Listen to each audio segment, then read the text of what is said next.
오늘 창세기 32장 22절부터 31절을 본문으로 해서 깨져야 산다, 이런 제목으로 하나님 말씀을 함께 나누겠습니다.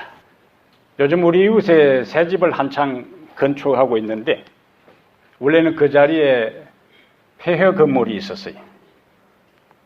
우크라이나에서 이민 온 사람이 그 헌 집을 사서 건축하는 분이니까 처음에는 그 집을 리노베이션 해서 살겠다고 여러 방법으로 시도를 하는 것을 보았어요. 그런데 공원을 산책하기 위해서 하루는 보니까 그 집을 철거하고 있었습니다. 부수는 것은 파괴하는 것이 아니고 새로운 건설을 위한 것입니다. 깨는 것은 끝이 아니고 새로운 시작이요. 어미닭이 병아리를 달걀을 21일 동안 품고 있으면은 나중에 병아리하고 어미가 동시에 그 달걀 껍질을 쪼아서 병아리가 그 껍질을 깨고 밖으로 나와요.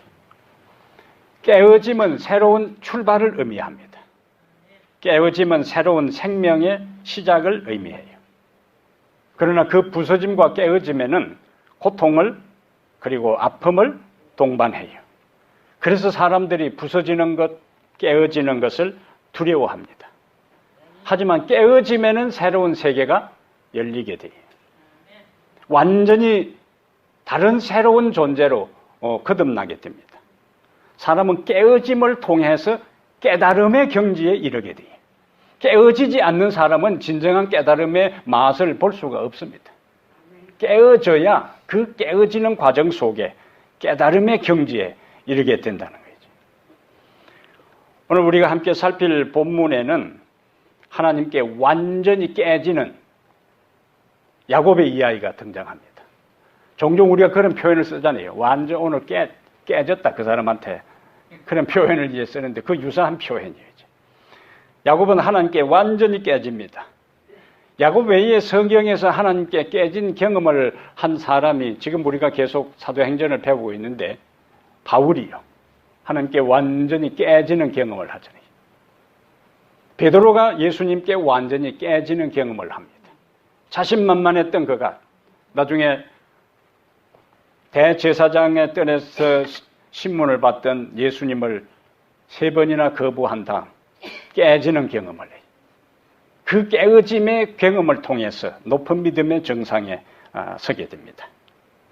오늘 본문에 누구도요? 야곱도 하나님께 누구에게 깨어지느냐가 중요한 거예요. 사람에게 깨어지면 기분 나쁘고 하지만은 하나님께 깨어지면은 그 깨어짐이 영생, 생명의 길로 가는 지름길이 돼요. 야곱은 그동안 20년 동안 타향살이를 하다가 이제 그 타향살이를 청산하고 꿈에도 그리던 고향 떠나 몇 해든가 손꼽아 보니까 20년이요 벌써. 20년의 이 타향살이를 청산하고 오매불망 잊지 못하던 고향으로 이제 떠납니다. 그가 고향을 떠날 때는 달랑 지팡이 하나 들고 떠났는데 도망치듯 고향을 떠났지만은 지금은 수천의 가축대와 4명의 아내와 1명의 딸과 11명의 아들을 거느린 대가족을 이루어 외행적으로는 뭐 했습니까? 성공했어요. 외행적으로는 성공했습니다. 20년 만에 이 정도로 이루었으면 완전히 성공한 거예요. 그래서 그런 외행적 성공의 모습에서 본다면은 고향을 찾는 것은 금이 환영입니다. 그런데 문제는 고향을 찾는 것은 좋은데 성공한 것은 자랑할 만한데 문제는 그 고향에 누가 있는 겁니까? 형 예서가 있는 거예요.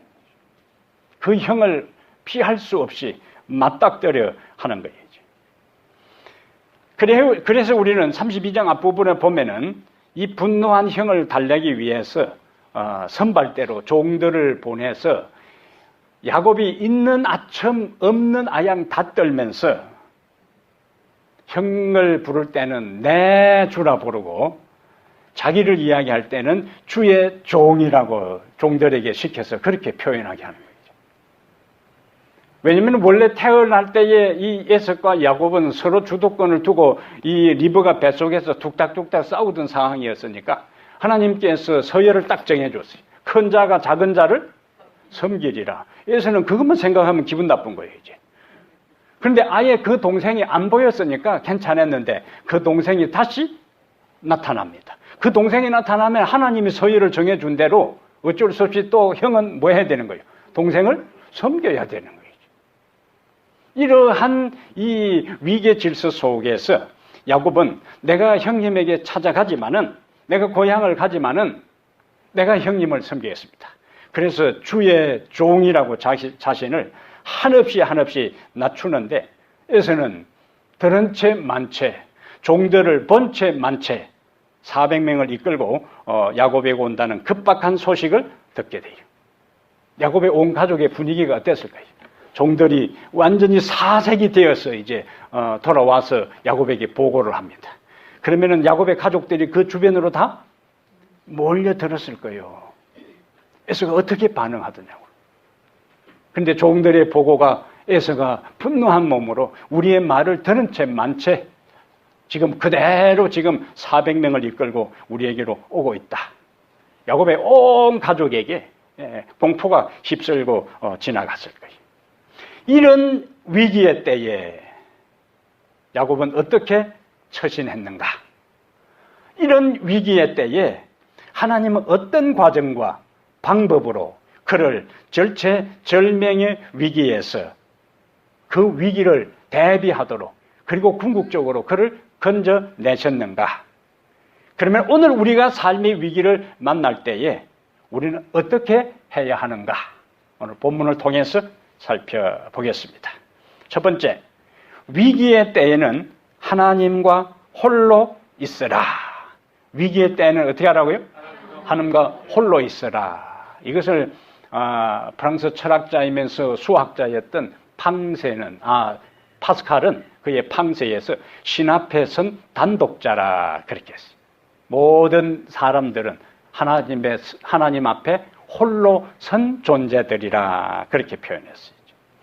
22절부터 보면은 밤에 일어나 두 아내와 두 여종과 11 아들을 인도하여 야복나루를 건널새 그들을 인도하여 시내를 건너가게 하며 그의 소유도 건너가게 하고, 24절에는 야곱은 홀로 남았더니, 야곱이 선발대로 보낸 종들이 에서의 분노를 누그러뜨리기에 실패하고 빈손으로 돌아왔을 때에 야곱은 하나님 앞에 나름대로 9절부터 12절에 기도를 드려요.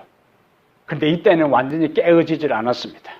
그냥 일방적으로 자기가 필요한 것만 기도하고 끝났어요. 그러니까 하나님 앞에 깨어지는 경험이 없는 상태에서 드린 기도에는 확신이 없습니다. 그래서 마음의 안심을 하지 못하고 다시 물량공세로 형의 마음을 달래기 위해 암염소, 수염소, 암양, 수양, 그가 가지고 있는 가축대 중에서 제일 좋은 것, 자그마치 다 보태면은 550마리의 가축대를 형의 분노를 달래기 위해서 종들에게 한 명 한 명 종들이 이끌고 가게 하는데, 여기서 이제 야곱이 잔꾀를 굴립니다. 자기가 앞서는 것이 아니고 가축대를 이끈 종들이 세 대를 이루어서 가게 하면서 16절 한번 보세요. 16절을 보면은 그것을 각각 때로 나누어 종들의 손에 맡기고 그의 종에게 이르되 뭐라고 표현해요? 나보다 앞서 건너가서, 나보다 앞서 건너가서, 그러면서 이제 종들에게 할 말을 시키는데 18절에는 대답하기를 주의 종 야곱의 것이요 자기 주에서, 야곱은 자기를 뭐라고요? 주의 종 야곱의 것이요 자기 주에서기로 보내는 예물이오며, 그 다음에 이제 우리가 주목할 것은 야곱도 우리 뒤에 있나이다. 20절, 또 너희는 말하기를 주의 종 야곱이 우리 뒤에 있다. 왜 이렇게 했는가? 이는 야곱이 말하기를 내가 내 앞에 보내는 예물로 형의 감정을 푼 후에 대면하면 형이 혹시 나를 받아주리라 함이었더라. 이거는 야곱이 자기 나름대로 자기 지혜를 총동원해서 인간적인 방법을 다 동원해서 그렇게 해봤지만은 그래도 마음에 안심이 안 돼요. 그러다가 이제 21절에 보면은 21절에 그 예물을 그의 앞에 보내고 그는 무리 가운데서 밤을 지내다가 밤에 일어나. 왜 일어났을까요? 도저히 마음에 안심이 안 돼, 이제. 불안했어. 이미 조공들을 세 때나 짐승들이 이끌고 앞에 보내놨지만은 천막에서 가만히 누워서 생각해 보니까 아무래도 마음이 안심이 안 돼. 그래서 밤에 일어나 두 아내와 두 여종과 11아들을 인도하여 야복 나루를 건널세 그들을 인도하여 시내를 건너가게 하며 그의 손위도 건너가게 하고. 여러분, 이 장면을 저는 묵상하면서 얼마나 밤중에 소란스러웠겠어요. 한창 야곱 외에 나머지는 좀 긴장을 하다가 이제 시간이 지나면서 다 잠이 들었는데 야곱이 다 그들을 뭐 하는 거예요? 깨우고. 그러면 사람은 그냥 깨우면 그냥 일어난다 할지라도 짐승들도 밤이 되면 다 어떻게 하는 거예요? 다 자는데 종들을 깨워가지고 그 짐승들까지도 다 깨워서 요즘처럼 후라시나 있고 랜턴이나 있으면 몰라도 일일이 횃불을 다 만들어가지고 밤에 그것을 야복강을 걷는다는 것은요 쉬운 일이 아니에요. 한밤중에 이러한 장면들이 그곳에 이제 진행된 거예요. 예물을 보내도 두려움에 사로잡힌 나머지 가족들을 깨우고 그 다음에 그들을 다 소유도 보내고 가족도 다 보내고 24절에 야곱은 홀로 남았더니. 그런데 야곱이 홀로 남았더니 이것이 외형적으로는 그 분위기가 어떻습니까? 야곱은 홀로 남았더니 분위기가 어떤 분위기예요? 쓸쓸한 분위기고 외로운 분위기고 절망적인 분위기고 이래가지고 어떻게 되겠나 이런 분위기였는데 하나님 앞에 홀로 남는 이것은 희망의 시작입니다. 그 주변에 이제 아무도 없어요. 가족도 없어요. 종도 없어요. 그가 20년 동안 고생하면서 모은 재산도 없어요. 그것은 무엇을 의미하는가? 내 인생의 결정적인 위기 때에는 내 가족도 내 주변의 친구들도 내 소유도 내가 당한 가장 결정적인 위기를 해결하는 데 있어서는 역부족이다. 결국에 우리들 한 사람 한 사람이 하나님 앞에 홀로 서야 한다는 거예요. 하나님 앞에. 예? 그것이 문제 해결의 출발이죠. 20년 전에 그가 고향을 떠나서 베델에서 잠을 잘 때 홀로 있었어요. 그때도 밤이었어요. 이제는 고향을 떠날 때도 가장 큰 위기를 직면할 때는 밤중에 홀로 있었는데 그런데 그 홀로 있었던 그 경험, 홀로 있으면서 하나님을 만났던 그것이 20년 동안 야곱을 살게 했던 원동력이었다. 힘이었어요. 고비 수많은 산전수전 우여곡절 끝에 그 모든 어려움을 야곱이 통과하고 이길 수 있었던 것은 20년 전에 베델에서 깜깜한 그 밤에 하나님을 만났던 그것이 야곱의 위기를 극복할 수 있는 지름길이 되었던 것처럼 이번에는 고향으로 돌아가는 그 길에서 또 야복강에서 밤중에 또다시 뭐요? 하나님 앞에 홀로 있게 된 거예요. 그거는 맹수들이 출몰하는 지역이고 강도와 도둑대들이 자주 나타나는 위험한 지역이에요. 주변에 아무도 없어요. 주변에 도울 사람도 없고 의논할 사람도 없고 보호해줄 사람도 없으니까 이제는 오로지 어디로만 마음을 향해야 되는 거예요? 하나님께로만. 누구만 의지해야 되는가? 하나님만 의지해야 돼요. 누구만 바라보아야 되는가? 하나님만 바라보아야 되는 거예요. 누구에게만 기도할 수밖에 없는가? 아무도 도와줄 사람 없어요. 그래서 하나님은 그와 같은 절망의 상황으로 야곱을 몰고 가서 결국에 하나님만이 내 인생의 유일한 해답이라는 사실을 지금 교육시키고 있는 겁니다. 우리도 야곱처럼 인생을 살아가면서 외롭게 절망의 밤을 보낼 때도 있습니다. 힘들어 고통스러워 살 소망을 상실하고 차라리 죽는 것이 사는 것보다 좋겠다는 생각이 들어 불면의 밤을 보낼 때도 있습니다. 이렇게도 해보고 저렇게도 해봐도 뾰족한 수가 없어서 결국에 하나님 앞에 무릎을 꿇을 수밖에 없는 그 상황. 가족이 있다 할지라도, 주변에 친구가 있다 할지라도, 친척이 있다 할지라도 결국 인생은 자신의 고통의 짐을 스스로 지고 가야 하는 존재예요. 내 마음의 고통과 슬픔, 외로움과 아픔을 다른 사람이 대신 해결해 줄 수도 없고 느껴줄 수도 없고 풀어줄 수도 없습니다. 그렇기 때문에 다른 사람이 내가 지금 이렇게 힘든 인생을 사는데, 내가 이렇게 어려운 삶을 통과하는데 다른 사람이 힘든 나를 위로해 주지 아니하고 용기 주지 않는다고 불평하거나 원망하지 마시기를 바랍니다. 그렇게 말하는 당신은 얼마나 다른 사람의 아픔과 다른 사람의 슬픔에 동참하고 공감하고 이해해 주었느냐, 그거예요. 이 세상을 살아가는 모든 사람은 다 아픕니다. 모두가 힘든 인생을 사는 거예요. 그런데 많은 경우에 다른 사람은 덜 아프고 다른 사람은 덜 힘들고 다른 사람은 덜 고생하고 나만 이렇게 힘들게 인생을 산다고 착각할 때가 많이 있습니다. 모두가 아프다고요. 모두가 힘든 인생을 살아갑니다. 그러므로 다른 사람에게 너무 기대하지 말고, 사람을 너무 의지하지도 말고, 그도 연약한 인간, 그도 고민하는 사람, 그도 흔들리는 갈대 인생임을 기억할 필요가 있습니다. 사람은요, 항상 제가 강조하지만 언제 수틀리면 돌아설지 모릅니다. 그래서 너무 실망하지 말고 오로지 누구만을 바라보라고요? 하나님만 바라보세요. 하나님은 우리를 절대로 실망시키지 않습니다. 하나님은 절대로 우리를 향한 마음이 바뀌지 않습니다. 하나님은 절대로 우리를 떠나지 않습니다. 하나님은 영원히 우리와 함께 하시고, 하나님은 언제나 우리와 동행하시고, 하나님은 한결같은 마음으로 우리를 돌보시기 때문에 이 세상 아무도 없다 할지라도 하나님 한 분으로 기뻐하고, 하나님 한 분으로 만족하고, 하나님 한 분으로 용기를 얻고, 하나님 한 분으로 힘을 얻고 살아가게 되기를 축복합니다. 그래서 성경은 끊임없이 도울 힘이 없는 인생을 의지하지 말라고요. 방백도 의지하지 말라고요. 그들의 호흡은 코에 있기 때문에 어느 한순간 사라지는 순간에 떠난다고요.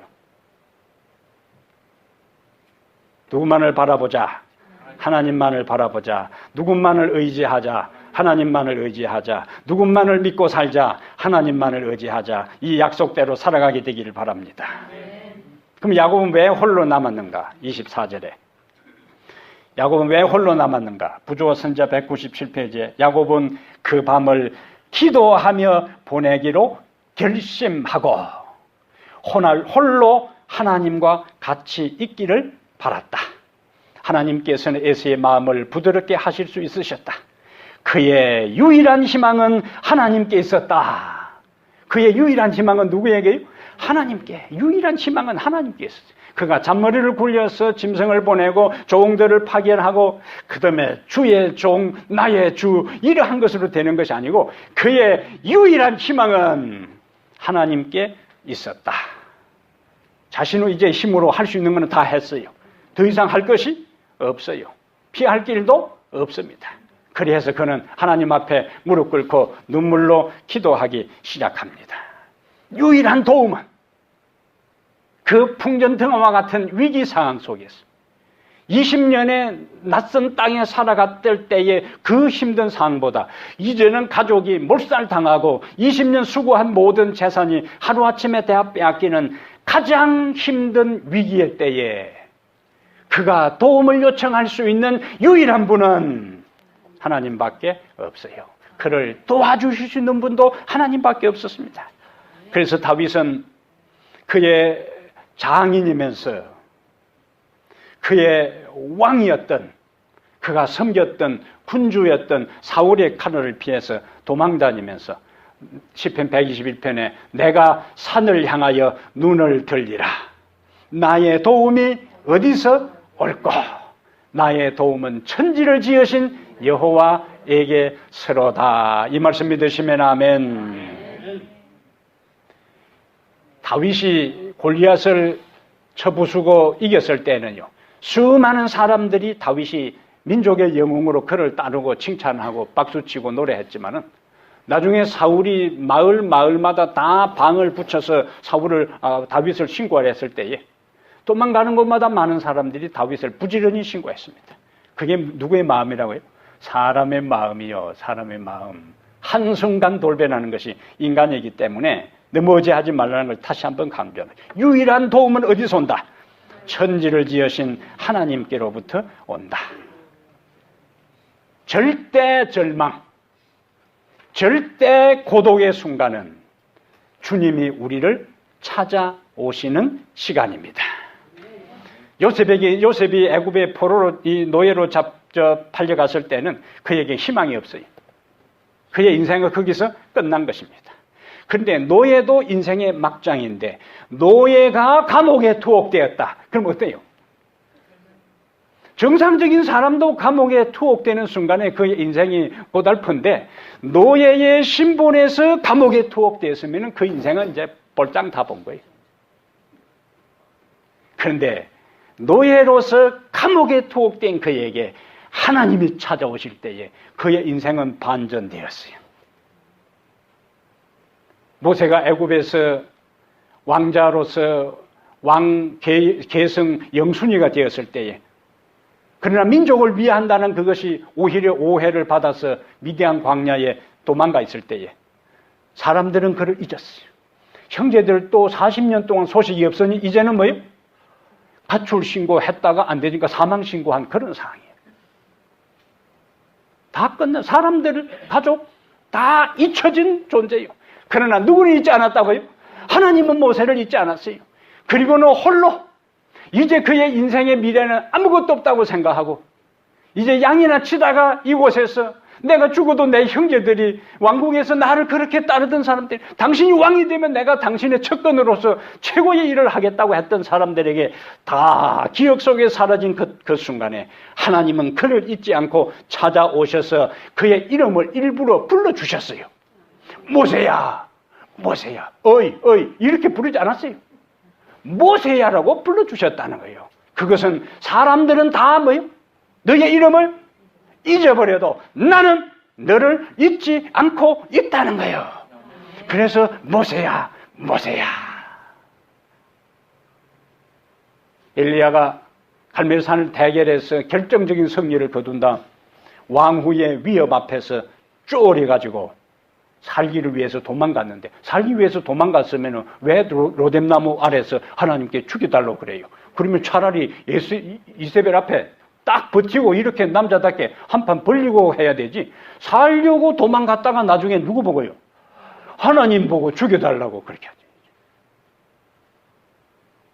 그런데 절대 절망, 절대 고독의 순간, 그 순간은, 그 시간은 하나님이 찾아오는 시간이라는 거예요. 하나님이 엘리야를 찾아오잖아요.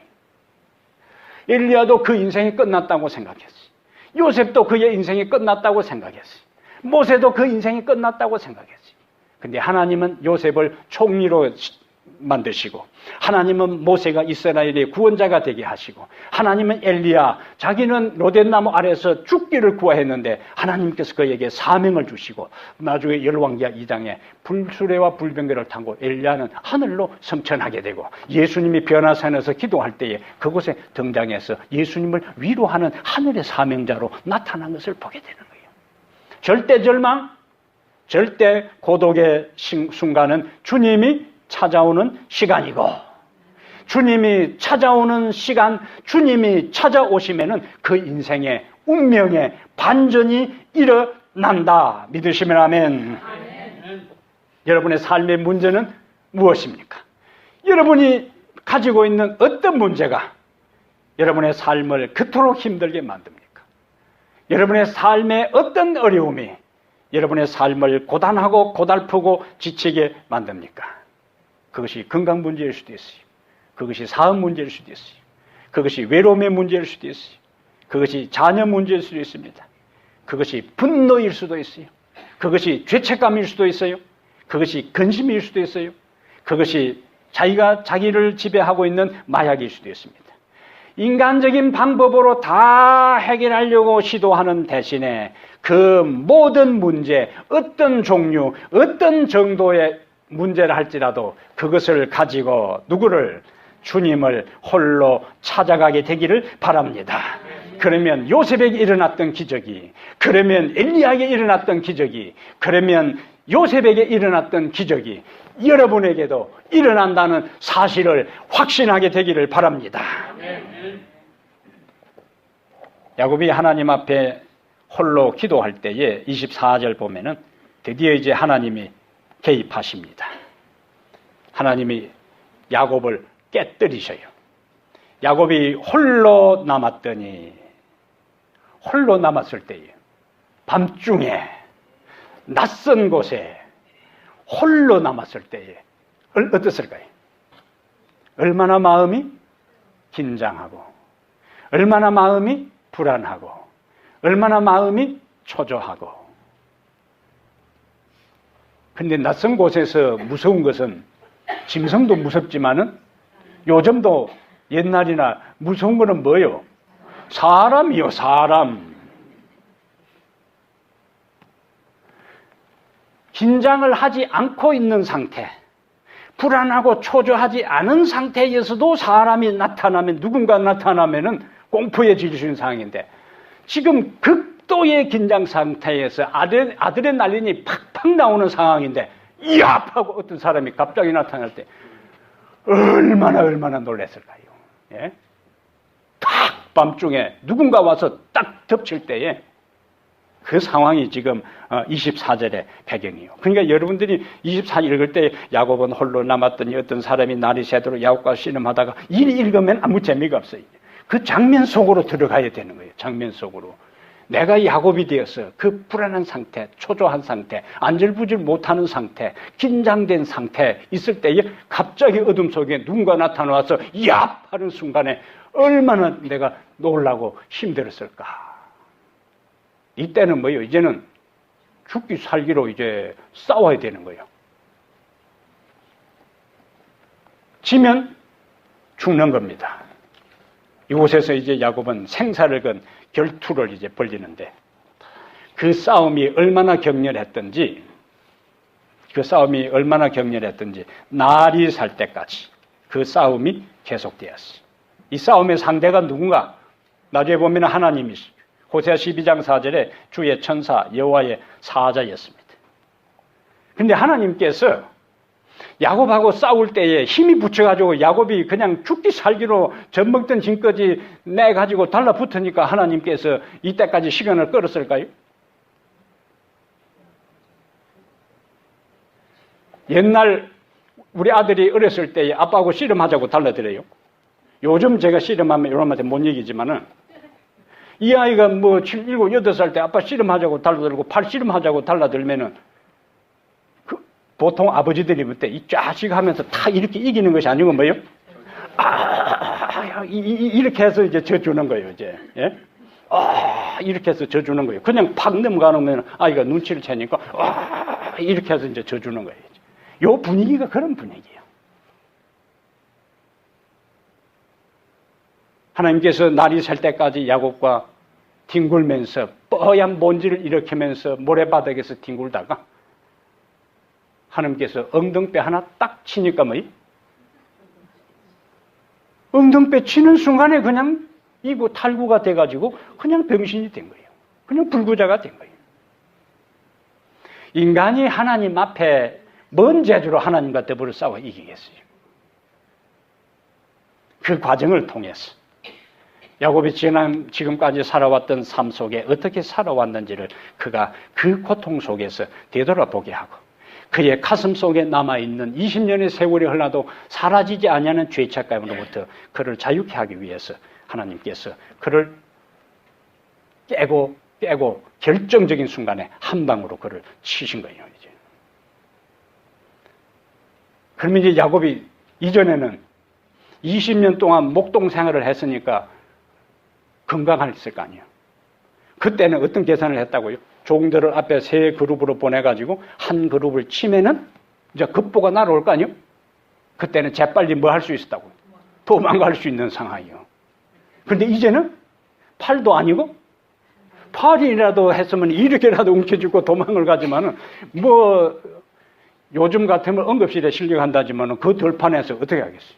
그것도 하나님이 이고를 시켜놨는데. 그러면 이제는 속수무책입니다. 이제 형이 오면은 꼼짝없이 죽게 돼 있어요. 인간이 자기에게 무언가 남아있고 인간이 자기가 무언가 할 수 있을 때는 하나님을 절대적으로 의지하지 않습니다. 그런데 하나님은 사랑의 하나님이기 때문에 우리에게 남아있는 그 무엇, 그것이 건강이든지 그것이 재산이든지 그것이 자녀든지 그것이 주변의 친구든지 그러한 것 때문에 하나님을 찾는 것을 등한히 하고 그러한 것 때문에 하나님을 의지하는 것을 예사로 여기고 그러한 것 때문에 세상을 관심을 갖게 되면은 하나님은 그 사람을 궁극적으로 사랑해서 구원하기 위하여 우리가 기대하고 우리가 사랑하고 우리가 의지하고 우리가 믿는 그 무엇을 우리에게서 제거하십니다. 건강에 과신하는 사람에게는 뜬금없이 병원에 한 달 전에 종합검사 받아서 이상이 없다 했는데 갑자기 건강에 이상이 생길 수도 있습니다. 내 주변의 사람들은 절대로 배신하지 않고 평생을 생각하고 함께 지낼 것 같은 친구가 갑자기 돌변해서 배신할 수도 있습니다. 사랑하는 사람이 내 곁을 떠날 수도 있어요. 직업이 확실히 보장되었다고 생각했는데 직업을 잃을 수도 있습니다. 사업이 잘 돼가는데 갑자기 경제적인 어려움에 빠질 수도 있습니다. 그러한 과정을 통해서 내 주변의 그 무엇이, 그 어떤 것도, 그 누구도 내가 사랑해야 할 것, 내가 의지해야 될 것, 내 운명을 걸어야 될 것, 내 인생을 절대로 책임져 주는 것이 아니고 언젠가는 그 모든 것이 떠난다는 것을 뼈저리게 깨우쳐 주신 다음 우리의 시선이, 우리의 관심이, 우리의 우선순위가, 우리의 생각이, 우리의 삶의 방향이, 우리의 삶의 목적이 오로지 하나님께만 향하도록 우리 곁에 있던 것들이 제거되고 사라지게 할 수도 있습니다. 야곱에게 있어서 아무것도 지금 주변에 없어요. 누구도 없어요. 그리고 건강도 이제는 튼튼한 다리마저도 없게 된 거예요. 이제는 어쩔 수 없이 누구만을요? 하나님만을 바라봐야 되잖아요. 그러니까 26절에 그가 이르되 날이 세려하니 나로 가게 하라. 야곱이 이르되 당신이 내게 축복하지 아니하면 가게 하지 아니하겠나이다. 자기하고 씨름한 이 사람 그때 비로소 이분이 보통 분이 아니구나 깨달은 거예요. 이분 지금 놓쳐버리면은 자기 인생 끝나지요. 그래서 절대로 놓칠 수가 없는 거예요. 한쪽 다리를 통증은 심하지만은 끌면서 이 사람을 붙잡고 당신이 내게 축복하지 아니하면 가게 하지 않겠습니다. 놓아라 이렇게 해야 돼. 이수일과 심순애처럼 놓아라 이렇게 할 수도 있지만은 예? 하나님이 뭐 떨치지 못해서 그랬겠어요? 하나님께서 그 간절한 마음을 통해서 빼저리게 너 평생 앞으로 살아가면서 너가 지금 나를 이렇게 붙잡는 것처럼 너가 지금 나에게 이렇게 매달리는 것처럼 내가 지금 나에 이렇게 간청하는 것처럼 내 인생 마지막 끝나는 날까지 지금과 같은 심정으로 인생을 살아가라는 것을 몸소 빼저리게 경험하도록 하기 위해서 하나님께서 바로 약속을 해주시지 않았던 거예요.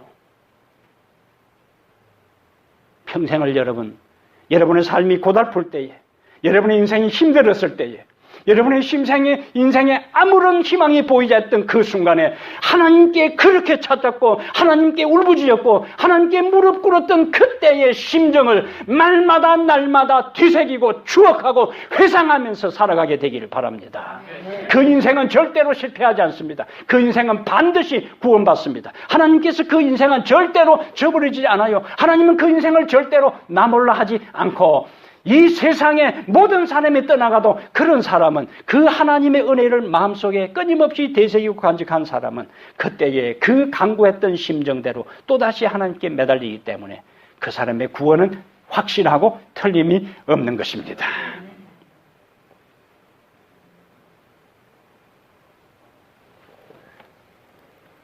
하나님께서 우리에 대한 기도의 응답이 우리가 기대한 대로 해주질 않아요. 이왕이면은 야곱이 그렇게 하나님께 홀로 남아 기도했으면은 야곱은 처음에 뭐라고 기도했을까요? 하나님 우리 형의 마음을 돌렸어. 그러니까 이제 조금 큰 다음에 날이 샜는데 종들이 이제 쫓아오는 겁니다. 아, 에서가 우리의 선물을 뭐요? 받고 주인인 당신에게 걱정하지 말라고 했습니다. 그러면 간단히 끝나잖아요. 그것은 야곱이 기도했을 때에 기대한 내용이었을 거예요.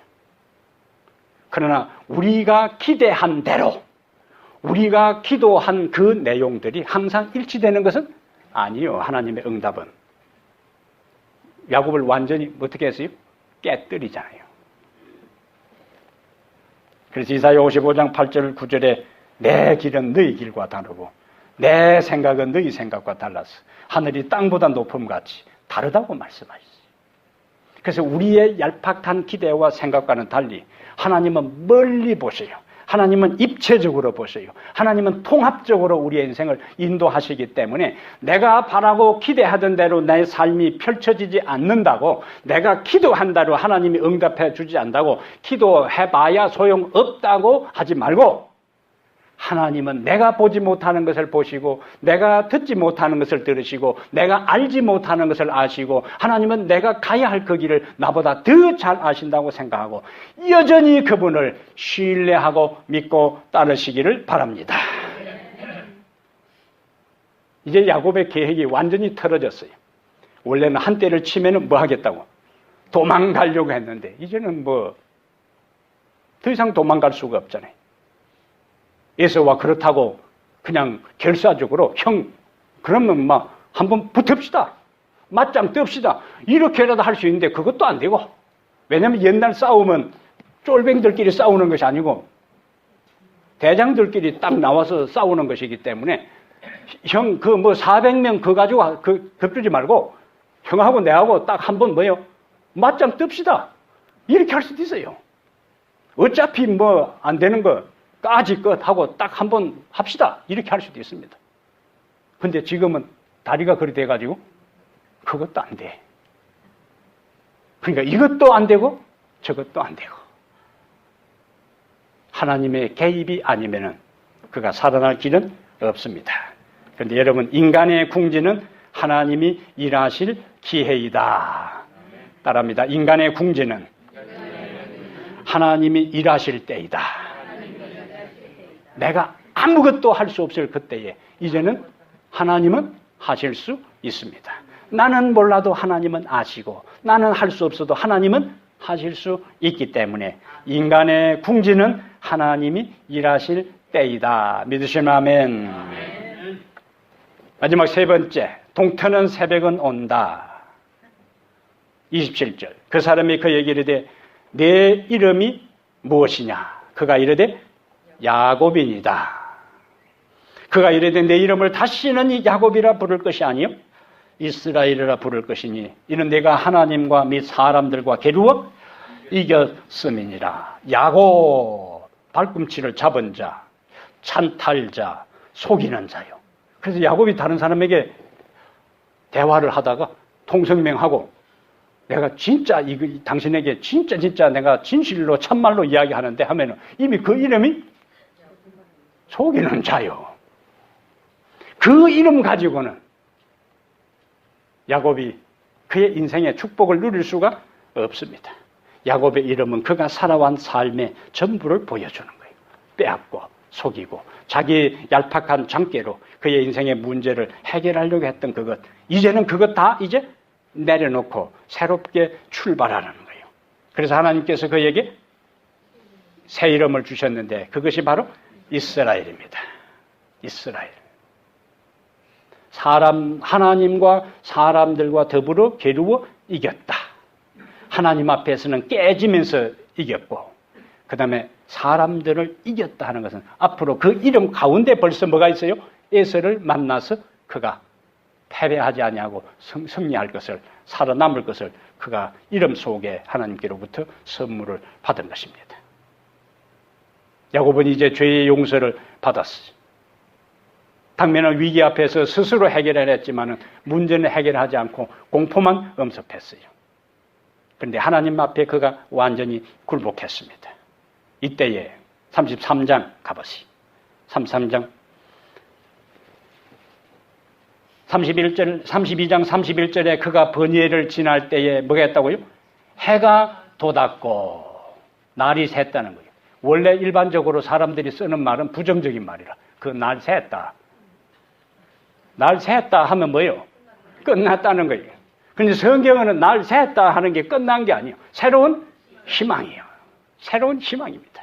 그래서 해가 돋았고 하는 것은 야곱의 칠흑 같은 어둠 속에 씨름했던 캄캄한 밤, 절망의 밤, 고통의 밤은 끝나고 이제 동트는 새 아침이 찾아왔다는 거예요.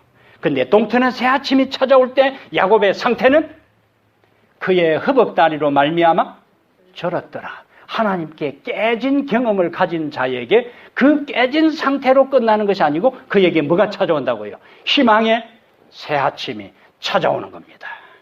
그리고 오늘 33장에 보니까 야곱이 이제 에서를 만나러 가는데 똑같이 야곱이 눈을 들어보니 에서가 맹명을 400명의 장정을 거느리고 오는지라. 그런데 이전에는 야곱이 앞에 간 것이 아니고 뒤에 갔는데 앞에 간 것이 아니고 뒤에 갔는데 이번에는 야곱이 그들 앞에 갑니다. 이제는 뭐요? 하나님과 함께 있기 때문에 형 에서가 더 이상 두렵지를 않아요. 4절 보세요. 34장 4절에 에서가 야곱은 달려갈 수가 없죠. 에서가 달려와서 그를 맞이하여 안고 목을 어금 맞추어 그와 입 맞추고 서로 우니라. 근데 끝난 거예요. 예? 에서가 말을 타고 400명을 딱 데리고 오는데 야곱이 얼굴에 살이 빵빵히 쪄가지고 기름기가 나가지고 딱 폼 잡고 오면은 이 자식 봐 이렇게 나왔을 거 아니에요. 그런데 밤새도록 천사와 씨름한 상태에 다리가 탈구돼가지고 다리를 질질 끌면서 형님 하고 오니까 에서가 말 위에서 그 동생 모습을 보니 어찌 되겠어요? 이거는 뭐 이놈의 자식 내가 차라리 죽은 개를 죽이지 어떻게 내가 이 동생을 어떻게 하겠냐. 그냥 말해서 뛰어내려서 그의 목을 안고 입 맞추고 그냥 20년 동안 그 원한과 미움과 이런 온갖 복합적인 마음들이 그냥 동시에 눈물을 통해서 싹 해결된 거예요. 이제. 하나님의 해결 방법입니다. 예? 내가 힘들고 내가 고통스럽고 내가 소유하고 내가 가진 것이 사라지는 것이 내 인생이 망하는 것이 아니고 하나님이 내 인생에서 멀어지고 내가 하나님의 품에서 떠나가는 것이 내 인생이 망하는 거예요. 그러나 내 주변에 모든 것이 없어져도 아무런 희망도 없고 깜깜한 것처럼 보여도 내가 하나님을 만나고 내가 하나님의 음성을 듣고 하나님의 확신을 듣는 순간에 내 인생의 문제는 해결된다는 사실을 믿게 되기를 바랍니다. 사랑하는 여러분, 삶이 힘이 듭니까? 하나님 앞에 홀로 기도하시기를 바랍니다. 우리의 의지하는 모든 것이 내 곁에 하나하나 떠나간 그런 것은 하나님께서 그것을 의지하지 말고 그것을 밀어두지 말고 오로지 내 관심과 내 방향과 내 우선순위와 내 삶의 목적이 하나님께 초점을 맞추도록 하기 위한 것이구나 생각하고 스스로 깨져야 산다. 깨져야 산다. 깨져야 산다. 이렇게 기도하면서 하나님께 더 매달리게 되기를 바랍니다.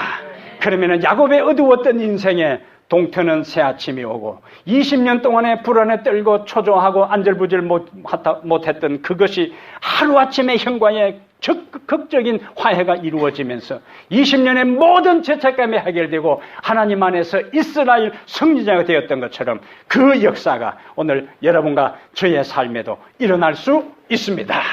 이와 같은 축복이 하나님 앞에서 깨짐으로 인해서 승리자가 되어 영원한 삶의 축복 안으로 들어가게 되기를 축복합니다. 하나님 우리 아버지,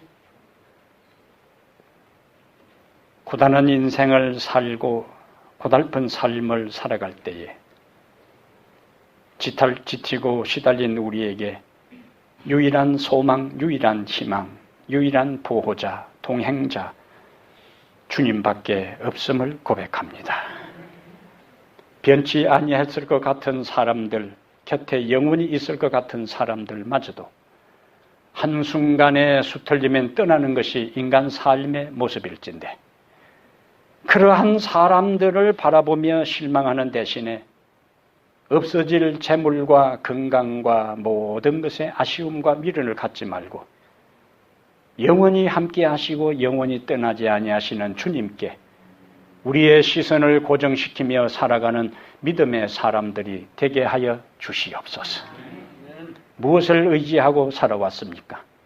무엇을 바라보며 하나님 우리가 살아왔습니까? 누구를 믿으며 살아왔습니까? 주 하나님이시여, 건강도 잃을 수도 있고 우리가 그토록 수고하여 모은 재물도 하루아침에 날아갈 수도 있습니다. 오랫동안 정성들여 유지했던 인간관계도 하루아침에 돌변하고 떠날 수도 있습니다. 주 하나님, 영원히 변치 않는 주님께 우리의 소망을 두게 하옵소서. 그리고 우리가 의지했던 그것이 하나하나 깨어지고 우리 곁에서 떠나고 사라지고 없어질 때에 그것으로 인하여 절망하지 않게 하시고, 하나님 앞에 절대 절망, 절대 고독의 순간에 요셉을 찾아오셨던 주님, 모세를 찾아오셨던 주님, 엘리야를 찾아오셨던 주님, 베드로를 찾아오셨던 주님, 바울을 찾아오셨던 주님, 우리에게 찾아오셔서 우리의 삶이 한순간에 변화되게 하시고 우리의 모든 운명이 반전되고 역전되는 놀라운 은혜를 경험하게 해 주시옵소서. 하나님을 떠나려고 하는 대신에 하나님께로 가까이 가게 하시고, 하나님을 등한히 하는 대신에 주의 이름을 더 많이 부르게 하시고, 그리하여 오늘은 어제보다, 내일은 오늘보다 더 우리의 믿음이 자라고 더 주님을 사랑하게 하시고 더 열심을 내어 주를 섬길 수 있는 그러한 사람들, 그러한 성도들, 그러한 교회 되도록 아버지 우리에게 자비를 베풀어 주시옵소서. 야곱이란 이름으로 살기를 원치 않습니다. 이스라엘 승리자로 살기를 원합니다. 그리스도인답게 살기를 원합니다. 그리스도인답게 살기를 원합니다. 그리스도인답게 살기를 원합니다. 주님 우리를 도와 주시옵소서. 우리가 이 땅을 살면서 비록 우리의 전 다리로 인하여 고통을 당할지라도 동터는 새 아침이 우리에게 찾아옴을 기억하고 희망의 날이 반드시 올 것을 확신하고 하나님 의지하고 하나님 바라보고 하나님 노래하고 우리 속에 있는 그 큰 비밀 예수 그리스도를 의지하며 살아가는 믿음의 대장부 이스라엘 승리자 되게 하옵소서. 우리 주 예수님 이름으로 기도합니다. 아멘.